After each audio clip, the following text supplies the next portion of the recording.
এই ইয়ারিং দুটো অনেকদিন ধরে পরে আছে, হচ্ছে এটা দিয়ে কিছু পরবো, এখন এটা দিয়ে কাজে লাগাবো। नशा प्यारे नशा सबसे नशीला है जिसे देखो यहाँ वो একটা জিনিসকেই একটু ঘুরিয়ে ফিরিয়ে কিভাবে 3-4 ভাবে ব্যবহার করা যায় সেটাই আজ ট্রাই করব। একটু ভিন্নতা হাজারো কপির চেয়ে অনেক বেশি দামি, কারণ ইউনিক জিনিসের আসলেই কোনো বিকল্প হয় না। এই ইয়ারিং গুলো একসময় অনেক ট্রেন্ডি ছিল, সেটা সময়ের সাথে আবার নতুন ভাবে কাজে লেগে যাচ্ছে। যা একবার ইউজ করা হয়ে গেছে বলে মনে হয়, আসলে সেটা আবারও কাজে লাগতে পারে। আর এজন্যই আমি সবকিছু যত্ন করে রেখে দেই, কারণ কোনটা কখন কাজে লাগবে তা আগে থেকে বলা যায় না। রোজগুলো অন্য কাজের জন্য আনছিলাম, সেটা পরের ভিডিওতে দেখাবো। রোজের পাপড়িগুলো ছাড়িয়ে মাঝখানে একটা ভাঁজ দিয়ে ইয়ারিং এর ভিতরে ভরে নিচ্ছি। ব্যাস, আমার সিম্পল লুক রেডি।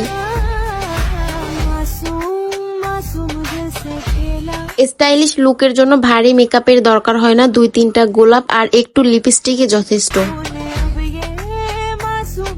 রোজের নেক্সট পার্টের জন্য অপেক্ষা করো, ততক্ষণে টাটা।